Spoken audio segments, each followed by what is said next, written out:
Hello, I'm Dawn Payne, and this is Empowerment TV and the Empowerment Podcast. Today, I have another very special guest. His name is James Cooper. He's from Hollywood, California, and he grew up in the world of film and television.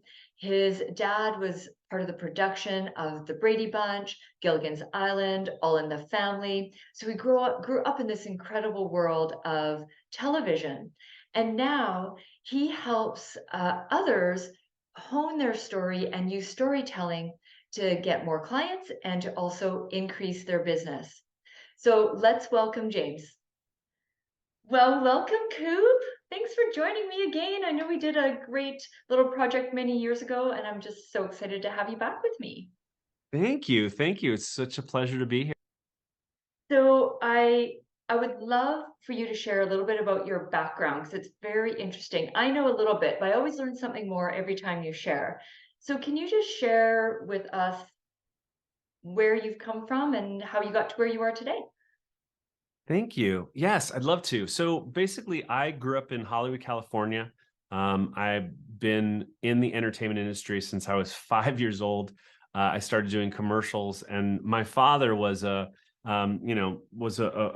very well-known television director in the industry, and he, like you said, he directed shows like Gilligan's Island and All in the Family and the Brady Bunch and lots of shows that I'm sure you've grown up with.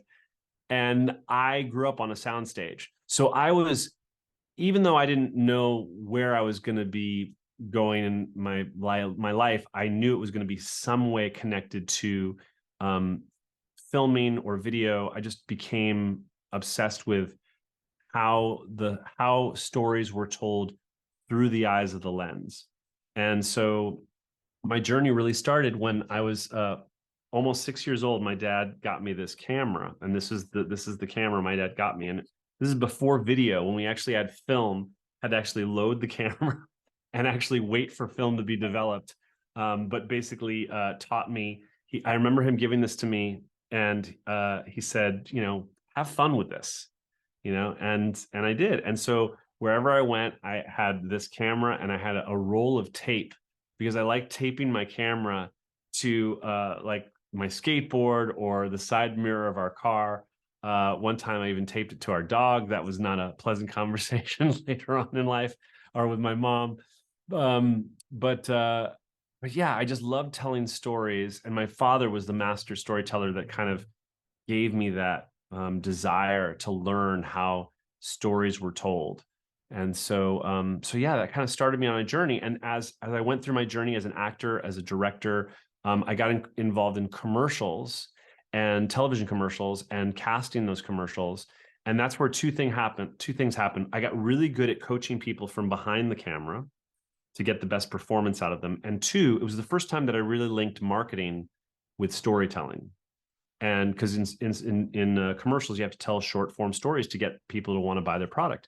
And I became obsessed with that. And that's what led me to do what I do now, which is helping people tell stories to get people interested in their products or services.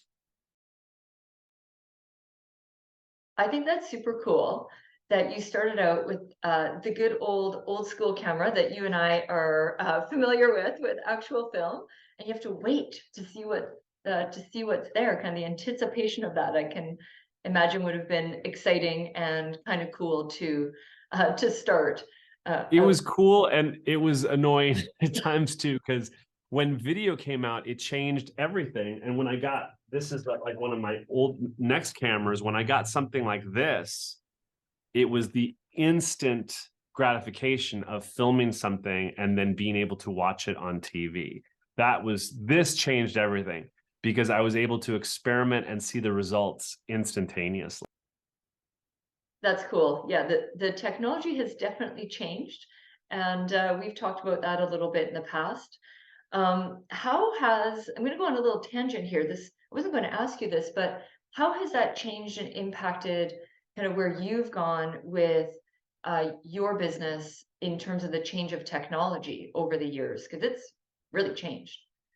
It's changed a lot, I think, and it's changed for the better for the most part. The challenge for, I think, entrepreneurs and coaches is that because the bar has been lowered, where anybody that has a device like this, you can create, you know, just about anything. And with the apps that are available for editing and, you know, making videos quickly, and then now with AI, artificial intelligence, there are studios out there that are predicting that AI will be able to create movies, you know, in you know, in days rather than months. When you think about a motion picture being created quickly. Now, I don't know where that's going to lead, but I do know that the technology has made it easier for content creators to be able to create a lot of content quickly, be able to find what their audience desires, and then use AI to be able to give them either the video scripting or the ideas for the content. It's an amazing new world that we are venturing into. Yeah, it's certainly evolved and changed, and you kind of touched on something about kind of the ability to do so much and the accessibility. One of the things I want to ask you about is that you came from a fairly clear interest over time in what you did. You grew up in it.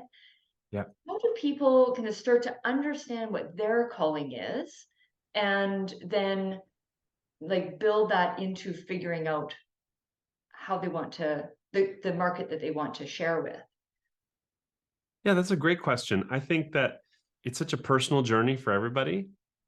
I think that finding what you are meant to be doing is this, you know, it can take you down a very deep and emotional journey. I know it has for me. I think I don't know if there's anybody that at some point in their journey didn't at least question, is this what I'm supposed to be doing? I think that's the human condition when we go through these ebbs and flows of loving what we do, frustrated with what we do. I think that's just a natural part of growth. What I believe is that your story not only is not fully written, but it's been a map and a guide and a compass for training you what you're supposed to be doing. So I think a lot of times people forget how much value their story has. And so there's a I think there when people try to figure out, is this what I'm, you know, what am I supposed to be talking about? What kind of content should I be creating? Who am I creating this content for? You know, you are the person that people are looking for. And when you're trying to figure out what your mission is, what your content should be, I always say start within. What are the lessons you have learned that have shaped who you are? What are the moments in your life that have given you the wisdom and have sculpted your, you know, your personality, your persona? What is giving you the drive to do what you do? What are the pitfalls that you've gone through?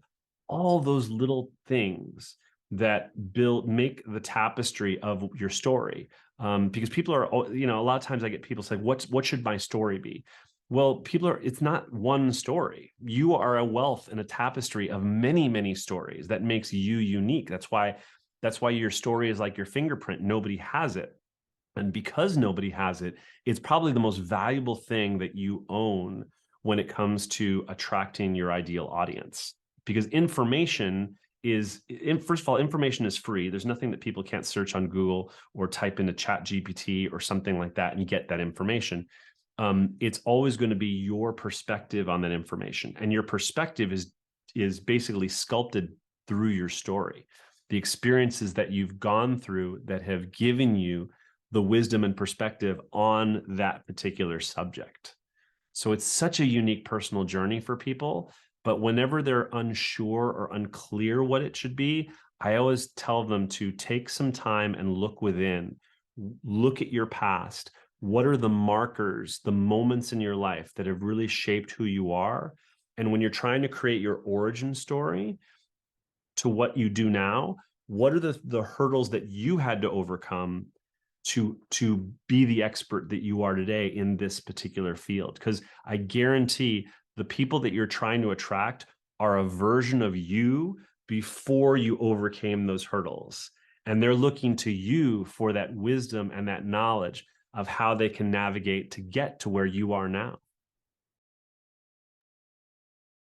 So I want to hone in on something you said, which I think is ideal. That looking within, and then you said, the origin story.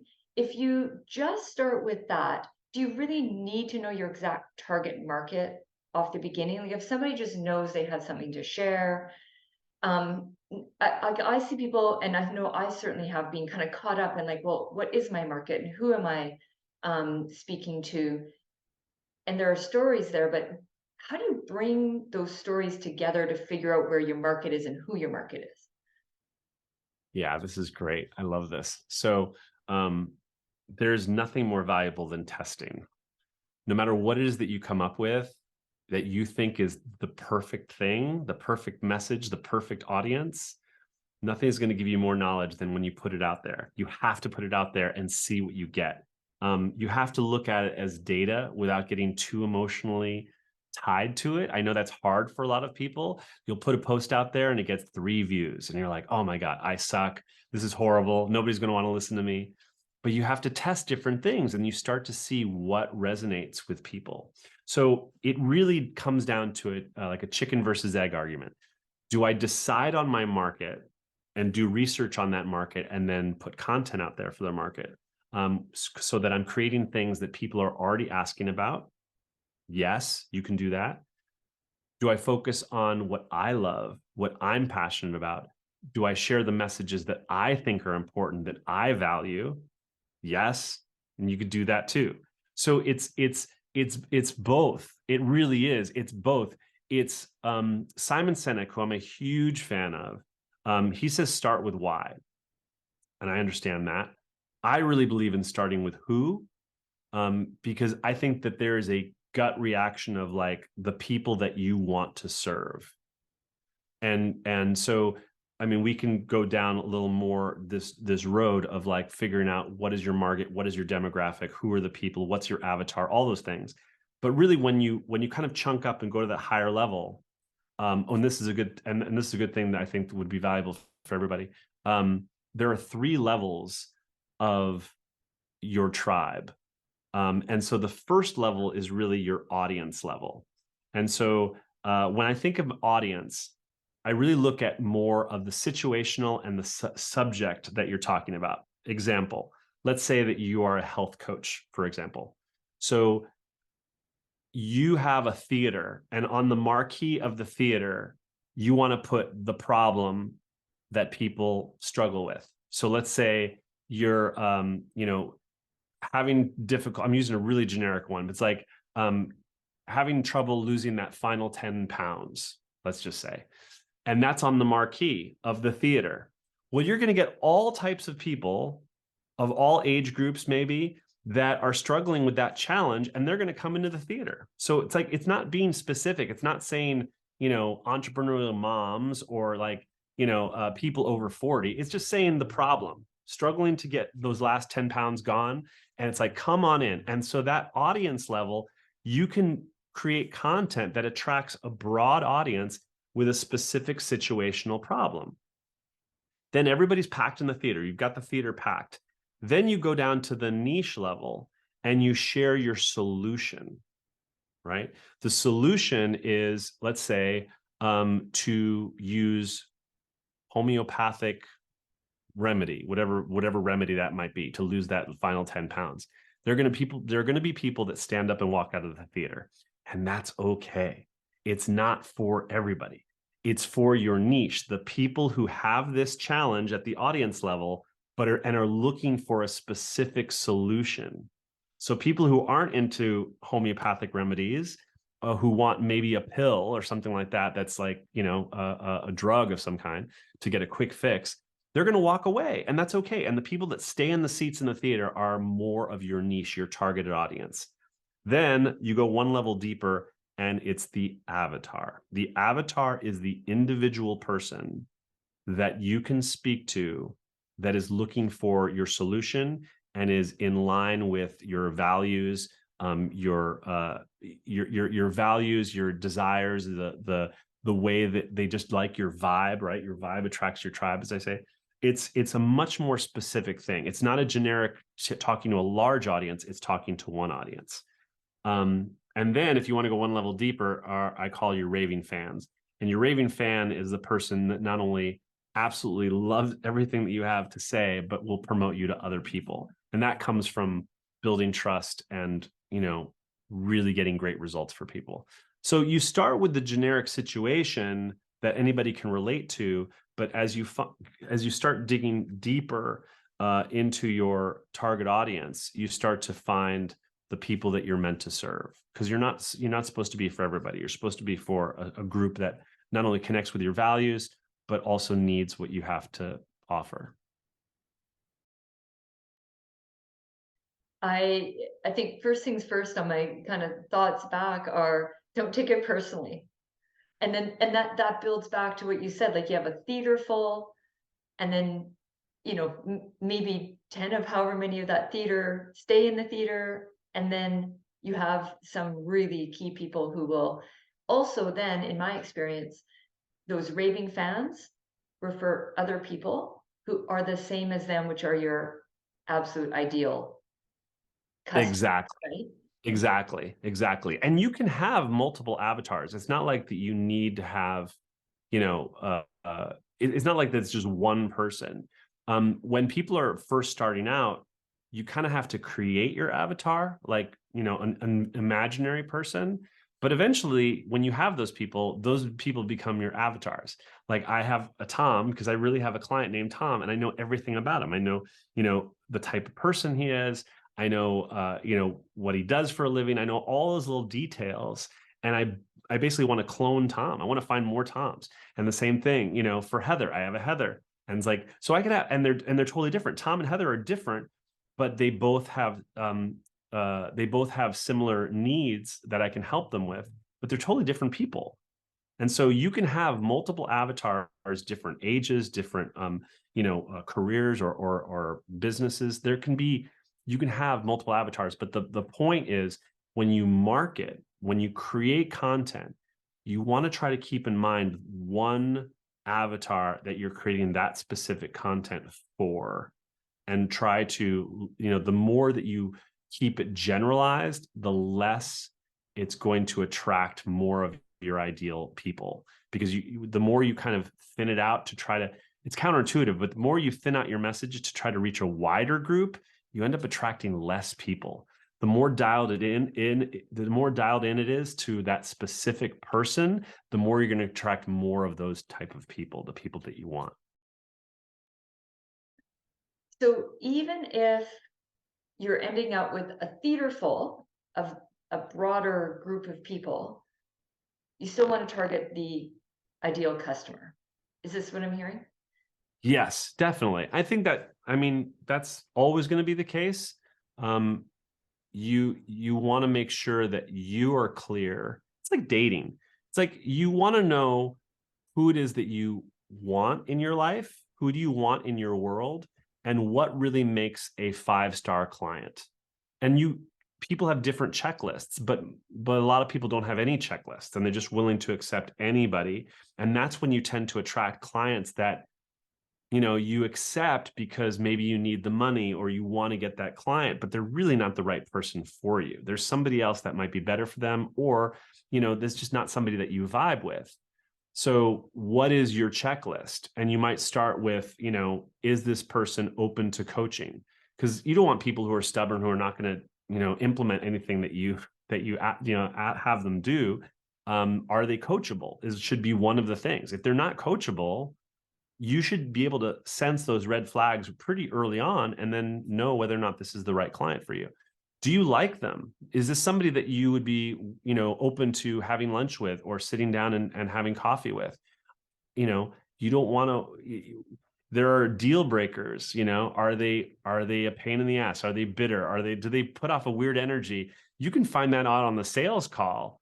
Like, I don't know if I want to be around this person. So don't take them on as a client. Can they afford you?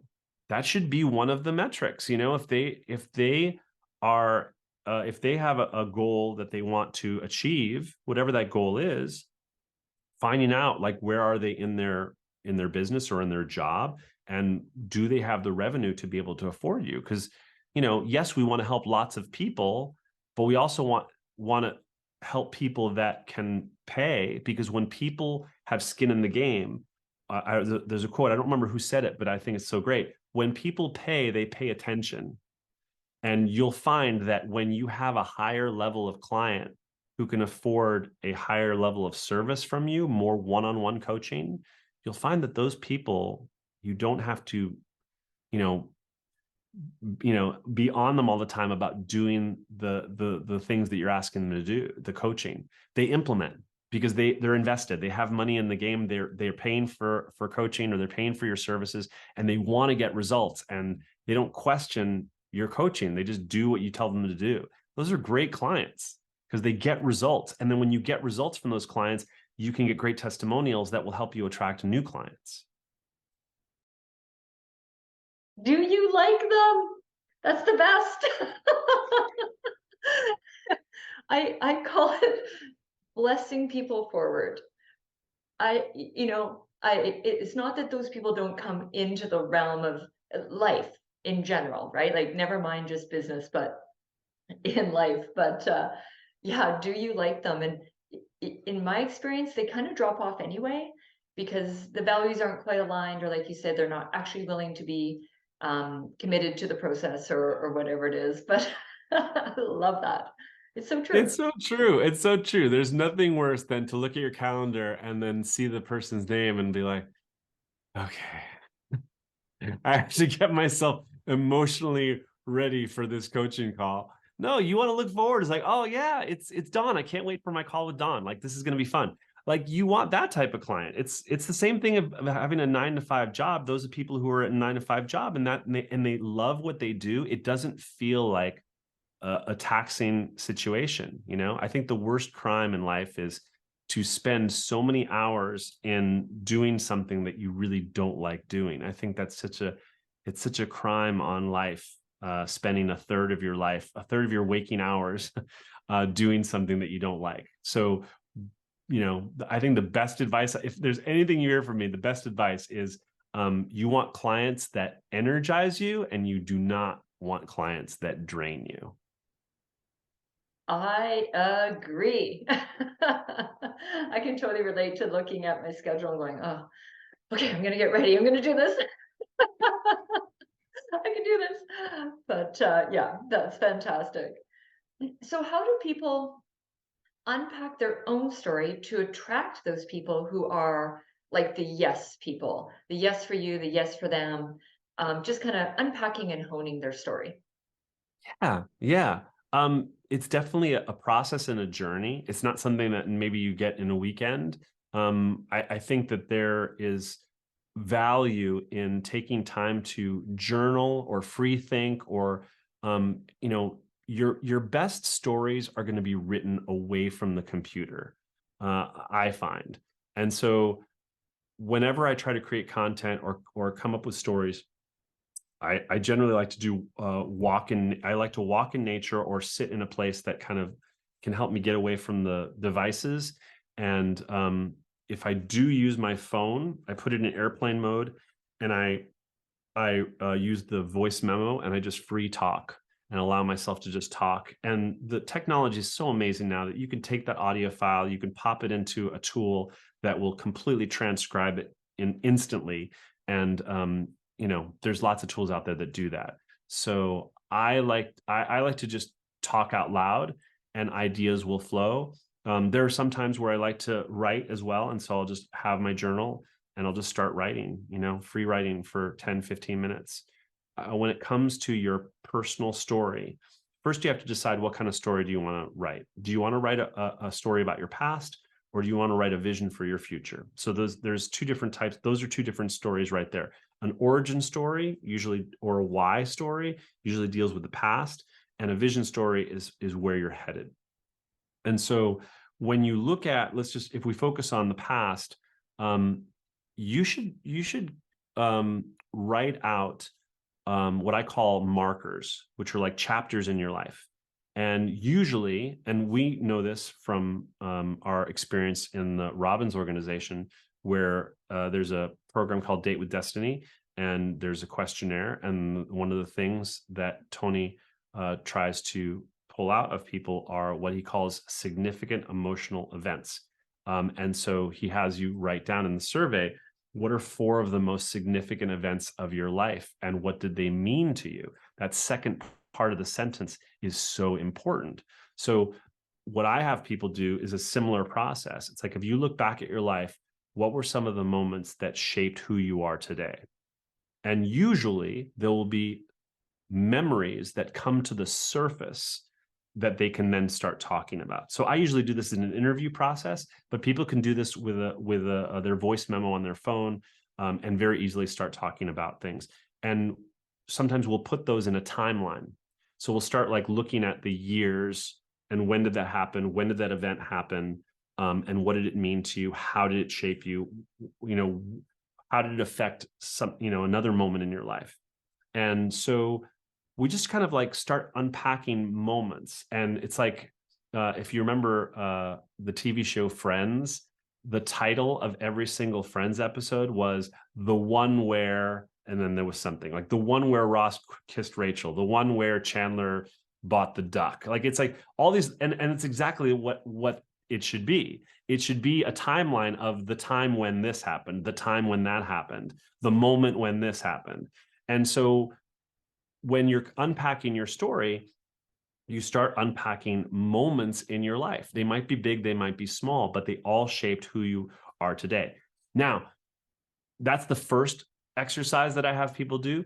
The next is we try to highlight which of those experiences shaped the decision to do what you decided to do. So if you're a coach, most coaches have an area of specialty. So if they're a relationship coach, if they're a health coach, if they are a financial coach, my question immediately is why? Why that? If you could have coached anything, why that? And there's a story there.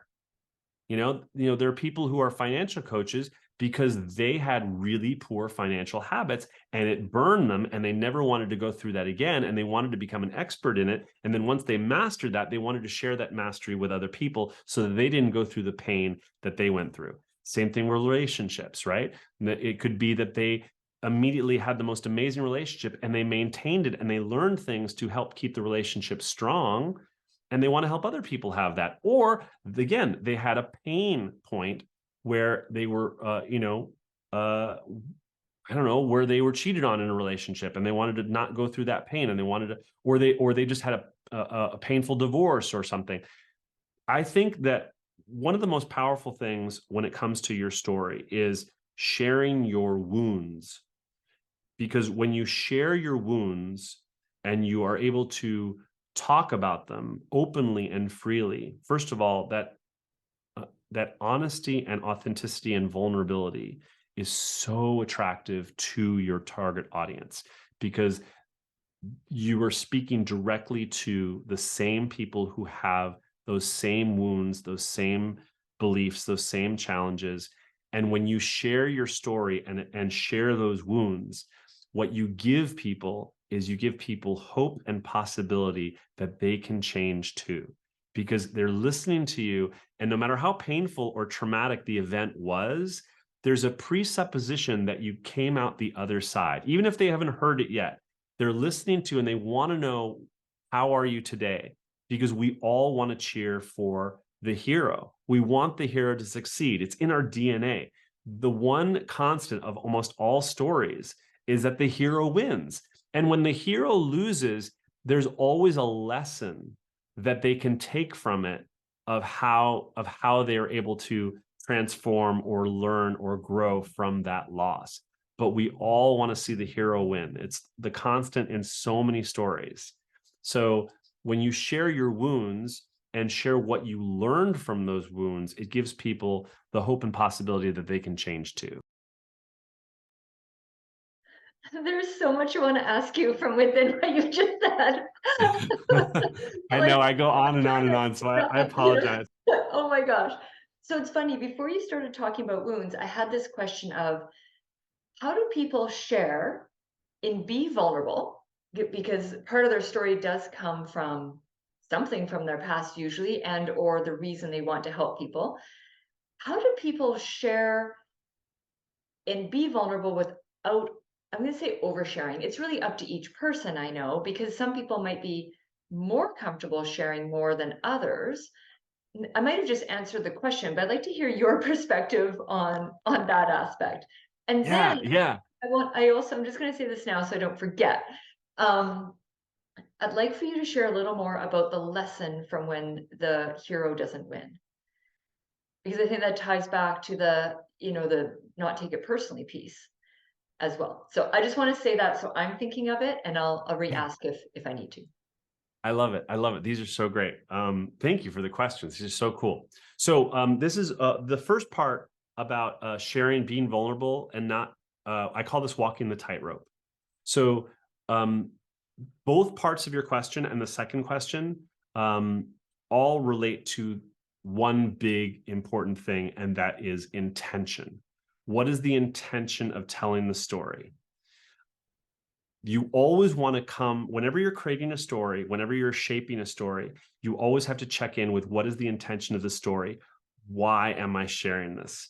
A coach friend of mine taught me the acronym WAIT, which stands for why am I talking?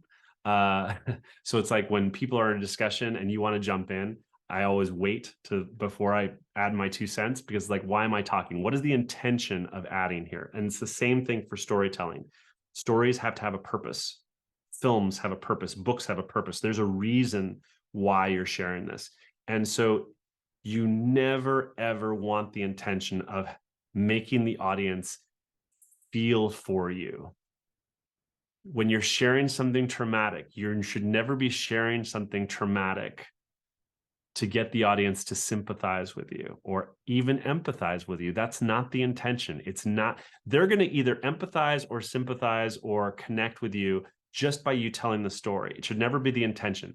I can't tell you how many times I've seen people share something traumatic, whether it was they were raped or that they lost all their money or whatever.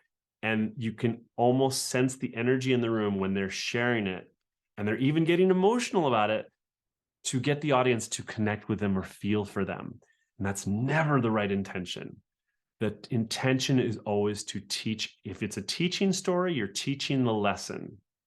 If you're sharing something traumatic, it's sharing how it's possible to overcome that challenge.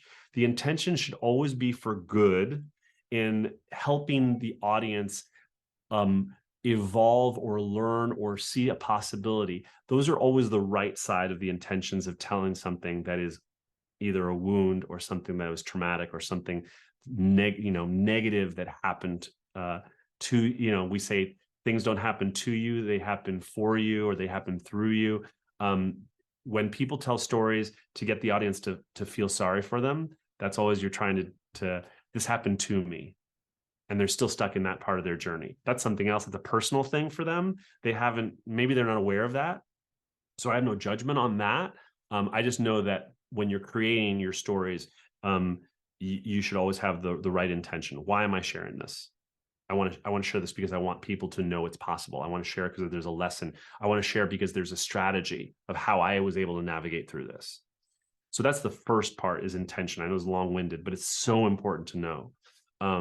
Because otherwise people just don't care. It's like, oh, they're listening to you and you're talking about your mom dying of cancer, and they're like, it just feels it's a weird feeling in the room. But if you're sharing like how you evolved from that, how you overcame that, then you're giving people hope and possibility. So that's the first thing, is intention. Walking the tightrope. You want to be able to share your story and connect with your story. And this is hard for some people, but connect with the story, but always maintain control. You don't want to lose control on stage or on camera where you can't pull yourself back onto the tightrope. So it's a matter of like finding the dance where you can lean out and share something and maybe get emotionally connected to it or not. The intention, again, is not to cry or not to be angry. The intention is to be able to share the message. If you do get emotional when you're telling it. That's beautiful. It's an authentic, real, vulnerable thing. But you got to be able to pull yourself back onto that tightrope so that you're not losing control. So that is something where, as long as you're focused on what is the outcome of this story, you should be able to pull yourself back. I come from an acting background, and one of my mentor or my teachers was Sanford Meisner, and he said, you can only control the path of the river where you're going. You can't control how much water level is in it. So there are times when you're going to be really emotional, and there are times when you're going to say it almost matter of factly. And that kind of freaks some people out because they're like, I'm not feeling anything. I'm not feeling anything. I think I should try to force myself to cry. And it's the most uncomfortable thing on stage in the world when people are trying to manufacture emotion that isn't there. Just tell the story and try to connect with it as best you can each time you tell it. But yeah, you can't control that. Sometimes it's going to come, sometimes it's not. Just share your truth, and that will always connect with your audience. Was there anything else with that? I think you answered, yeah, what I was wondering. I like the tightrope analogy and the leaning out and coming back. And from what I've seen, I know what you're talking about, because there's even an unconscious, if somebody doesn't consciously notice that the story, I'm going to say, is inauthentic. It's not that the story or the what happened is inauthentic, but the moment might be. I think even unconsciously people feel that. And so that kind of comes back a little bit. You're about honing the story too, in terms of being able to tell it with the intention. I really like the way you frame that. And Yeah. the weight is such a simple acronym, but like you said, it ties into all life too. But what are you going to share? Yeah, I think that so there's story crafting and storytelling, and they've been kind of combined into storytelling. Like, story crafting is the writing of it, and that's where you're going to spend the majority of the time. You're going to be delivering it, and there's always a way to connect with your audience. There are things that you can do to make your story be more engaging, using your vocal dynamics, using your physicality, using eye contact. When we're in front of the camera, it's much different than there are certain aspects that are different than when you're in front of an audience. When you're in front of an audience, you can connect with this person in the front row, and then connect with somebody in the balcony, and then come over here and walk over here and tell a story to somebody who's in the third row on the left. There's ways that you can maximize your physical presence. When you're on camera, this is your stage. This is what you got. It's like, okay, my hand, I got about, here on this side, and then here on this side, and I have about this much room. I can play back, I can play forward a little bit. You can find ways to use whispering and vocal dynamics. I mean, there's so many ways that you can play with your volume, your tempo. One of a coach that teaches that I know of that teaches dynamics on camera. He talks about big head, little voice, and then little head, big voice. So it's like the more that if you have room behind you and you decide to go back, you can increase your volume. Want to make sure that you're still lit and you can be seen. But when you come in, you can mix it up, right, and add variety, so it's not all talking head, the same frame the entire time. There are ways that you can tell a story. You can come to one side, you can go to the other side. You can bring in props on camera and like start talking about this thing, and this space over here has an object that you can talk about. So there's lots of ways that you can do that in the delivery of it. But really, for me, it's always about the sculpting and chipping away. Like, when you first start out, you throw all the ideas onto, a word page or Post-it notes, and then where do those things link? How do they work together? My friend Tom calls this your shitty first draft. And you need to just get the shitty first draft done so that you can start arranging it, right? Tom uses, Tom's my client, and he's an amazing storyteller. And he talks about, the Da Vinci and the David, and basically when they said, how did you carve the David, and when he was looking at the marble, he's like, I just chipped away everything that was not the David. And that's exactly what it is with your story. You're going to put everything in a big crock pot, and then you're going to have to find ways to like pull out the different things that make sense to tell the story. So as you pull out the pieces that make sense, do those then become the parts that are the authentic and the vulnerable? Is that Yeah. Yeah. Again, like if we just chunk up for a second and look at the storytelling has all stories have a 3-act structure, really simple, beginning, middle, end. Act 1, act 2, act 3, right? We love threes. Our brain loves threes. Goldilocks and the Three Bears, Three Little Pigs. Like there's something about threes that we just really as humans are attracted to, and so it's unbalanced as it should be. And so the beginning, act 1, is all about the setup. We got to know what's going on. In any movie, you know within the first 10 minutes who's the hero, what's the challenge, what's going on. Sometimes you learn who the villain is in the first 10 minutes, sometimes you don't, but you know who the hero is. And the hero is somebody that we connect to, right away. And so when in the beginning part of the story, the audience needs to know who I'm rooting for, and they need to know what's the challenge and what is it that they desire.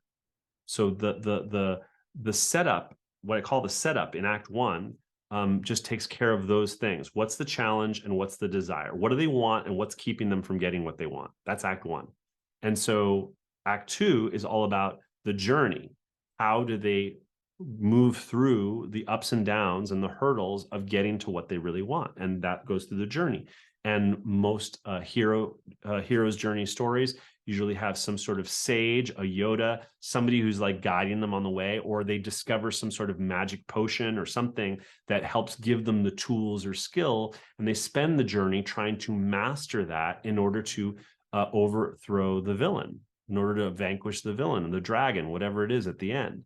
And then act 3 is all about achieving the goal, or defeating the villain. And then how are they transformed? And to come back to your question earlier about not all stories end with achieving the outcome that was set at the very beginning. Sometimes the main character or you have an intention, something that you want, but then once you go through the journey, you realize that thing that you wanted at the very beginning isn't really the thing that you want after all. It's something else, and you've transformed because you've gone through that journey. My kids love Pixar movies and love Cars was one of the movies that they really loved when they were a kid. And so like Lightning McQueen, if you've ever seen the movie, he has to go through his own journey. There's usually the thing about the great thing about hero's journey is that the one thing you learn about the hero at the very beginning is that they're not perfect. They have to go through, there's something about them that is not perfect. And they have to, and that connects to all of us because we know at our core that we're not perfect. And we have to learn something. And so at the very beginning, all Lightning McQueen wants is to win this thing called the Pistons Cup, which is like the trophy of doing that. And then he goes through the whole thing. And because he is shaped and evolved through all these different people that have shaped his life, at the very end, right when he's 1 inch from getting the Piston Cup, he realizes that's not what he wants. And he gives up on that dream, and he's transformed because he finds the true value of helping this one racer win the race, and he is transformed. So the thing that he wanted at the very beginning is not the thing that he ended up getting, but he's transformed because he learns the lesson. And that's what most hero journeys do. You either do vanquish the villain or you get what you really needed in that transformation. And that's what makes a really powerful story. So to put that into context in other people's stories and coming up with your story and honing that story, look at what is it that you are helping people do today. And if you look back, what started that process for you? Why did you decide to do that? And was there a wound or something that happened to you even farther back in your past that set this in motion where this was important for you to do? And so you look at the moments and the markers of your life, your own journey, the hurdles, the struggles that you had to overcome, in order to get where you are today. And that usually is an authentic way to start looking at, why do I do what I do? What is it that, gets me up in the morning? Why did I choose this? And usually when you look within, it's because of a wound that you didn't solve. And I know I'm long-winded here, but I'm talking, but I'll share my own personal one because I think it's relevant. So my mission is to help people become better storytellers and to teach people the lesson. I usually don't verbally say this, but the lesson behind it, or the reason behind it, is because I think everybody's story has value. That's my mission, is like, not just to be a better storyteller and attract better clients or attract more clients and make more money and grow your business, but that I believe at my core that your story is the most powerful thing because nobody has it. It's your fingerprint. And because nobody else has it, it's the most valuable thing that you own and the most powerful marketing tool you have to grow your business. Now, let's unpack that. Let's go deeper. The reason I believe that is because inside, I didn't think that my story had value. And even though I was telling everybody, you got to share your story, inside, I was like, my story is nothing. Why would anybody want to listen to me? I'm nothing special. And I'm trying to shout out a message that I was having trouble believing myself, which is a very human thing to do. We tend to want to be good at things that we are not good at ourselves. We tend to want to help people with things that we're still struggling with ourselves. Because if we could help other people do it, maybe we could do it for ourselves. It's a human condition. And so when you look at your desire of what it is you're trying to do, also look at what are the things that you're trying to heal within yourself. And those wounds of your past give you the answers of what you are here to be doing, what you're meant to do. It's part of your story trying to teach you the lessons that you need to learn to put you in the place that you're supposed to be and who you're supposed to help. And so as I started doing that for more people, I started realizing the power of my own story, and sharing my own vulnerability was the thing that attracted people to me to want to work with me. Because I really wanted to master telling my own story and to learn myself that my story had value, and that you don't have to have something earth-shattering to happen to you to have a good story. Sometimes it's the most common thing, that you grew up on a farm, or that you were an army brat, or that you've always loved dogs. It could be the most common thing in the world that attracts your audience to you because you believe the same things they believe. So Simon Sinek quote says that people don't follow you because of what you believe. They follow you because you believe the same things that they believe. And so when you connect that, your story will always have value to certain people out there who need to hear it. There's so much in there. Again, I'm just absorbing best I can. Certainly good lessons for myself as well. Um, oh shoot, there was a question in there that I had. Oh no, the piece you touched on this way earlier, and I think it's a really good one to touch on again, because I know I've certainly had a challenge with this. It's like there's all these other people in the market, and they're telling their story, and their story's better, and in quotations, better than mine. And will people actually be interested in my story? And I think that has personally tripped me up before, and I find it interesting that's tripped you up also, given the what you do and what you do so well. Is there any other like words of wisdom when that doubt comes in, and that, like, kind of, am I good enough, in a sense, or is this important enough? Any other little nuggets of wisdoms? I think that's a good takeaway. Yeah, I think that, competence breeds confidence. I think that the more you tell it, the better you get at telling it. I also think that, first of all, let go of the fact that you're supposed to be for everybody. You're not. You're supposed to be for the people that connect with you. And then the third thing is that your energy and how you tell your story will win the person. And so you could have an amazingly crafted story, but if you're telling it like this, and like, yeah, this is what happened to me, and I had a really powerful experience in my life, and like, people will zone out based on how you deliver yourself. And so I think that while not everybody needs to be a performer, they shouldn't be a performer. It should be just talking with authenticity and sharing with somebody. I think that what makes delivery easier for some people is to make sure that they're speaking to a specific person. So one of the things that I always say is speak to the one. You're always speaking to the one. Even if you're on stage, you're speaking to this person here in the second row. You're speaking to that person there, third row on the left. You're speaking to one person. And when you connect with that one person, it makes it much easier to tell your story, and you get a different energy around it. And so sometimes it is going to be a challenge to talk to a piece of glass, right? It's not normal to talk to a lens. It's an abnormal thing. So what you have to do is you have to, in your mind's eye, picture, who am I talking to? One of the things when I'm working with clients, when I'm filming clients, sometimes they want to look at me and look at my face. That's fine. But most of the time, I try to put myself directly behind the camera where they can't see my face. And I have them say, who are we talking to? Who are you talking to? And rather than a general, like I'm speaking to my avatar, I'm speaking to my audience. It's like, no, I want you to pick somebody. You don't have to tell me who it is, but I want you to pick somebody. Do you see their face? Do you see what it looks like? Are they smiling? Or are they looking at you questioningly? Or are they serious? Like, what is their face? Can you see their face in your mind's eye? And so for me, I'm always choosing somebody, like I'm choosing my sister. I'm choosing my mom. My mom's passed, but I see my mom's face.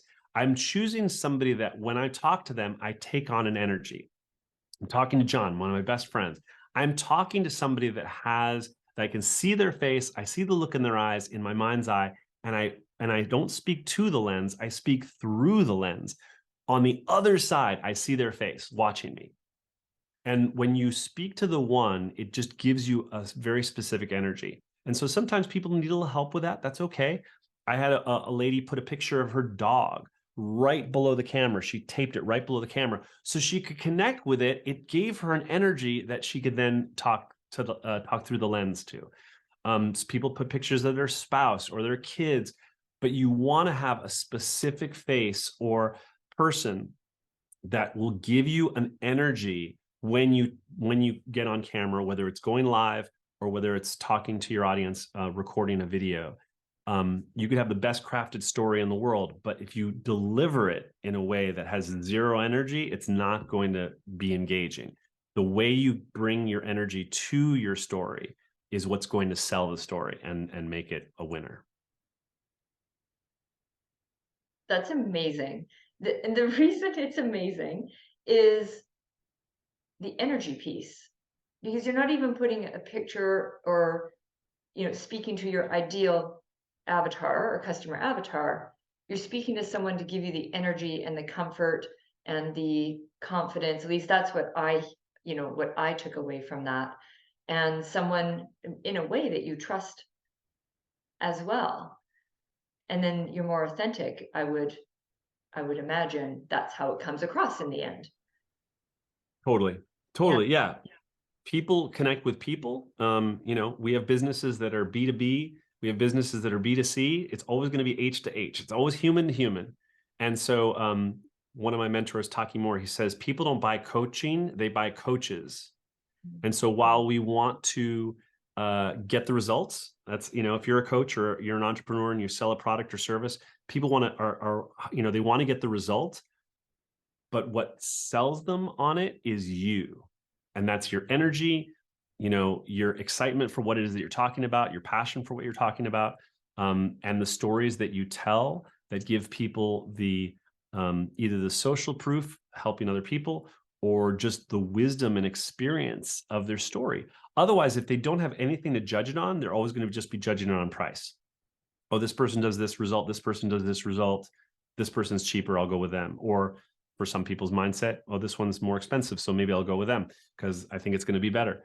But whatever it is, if they're just judging it on price, you get taken out of the equation. When you tell your story, people go, I just trust that person, or I like that person, or there's something about them. I don't know what it is, but I want to go with them.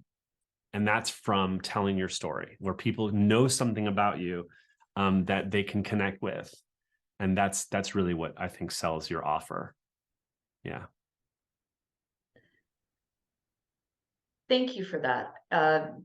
again, just these nuggets of wisdom along the way. Your story is inspiring also. How can people, if people want to learn more about what you can offer them, but also just about honing their story to then help their audience ultimately, which builds their business, how can they reach out to you or learn more about this? Yeah, thank you so much. You can find me on all the socials, on Facebook, Instagram. Those are the two primary ones that I use, Facebook and Instagram, at James Cooper Films. That's usually the easiest way to find me. And on LinkedIn too, at James Cooper Films. And yeah, follow me on social media. I'm always doing free workshops. I have a free Facebook community, and also, and I do not only do I do one-on-one coaching on helping people unpack their story, helping people either prepare for the delivery of their story or a talk. And I do that one-on-one. And I also do an 8-week program, kind of like a storytelling boot camp called Sell Through Story, where I guide people how to unpack their message, how to use that in social media strategically to be able to attract more business. Awesome. So before we wrap officially, any last nuggets of wisdom or thoughts you'd like to share to help those who are joining us? Yeah, I think the biggest thing is to just start. I know that's a kind of a it's kind of a trite and overused thing, but the best way to start connecting and attracting the people that you're meant to serve is to start sharing pieces of you. And that can be through social media, it could be through stories, it could be through blogs. We are connected through story. It's just in our DNA. When you communicate through story. If you called somebody that if something happened to you that's really exciting, you pick up the phone and you call or text somebody that you know, and it's like, you're never going to believe what just happened to me, or the most amazing thing just happened. I wanted to connect with you, and they're like, what happened? And then immediately you go into a story. That's what we do. It's how we communicate, how we share our experience, and stories are meant to be shared. So the two bits of advice I would have if you want to start down this storytelling journey: one, remember that as we forget to be human, don't overthink telling stories. Just get better at just to start telling more stories. Get a content or storytelling journal and start capturing moments of your life, because your story is your legacy, and who better to tell it than you?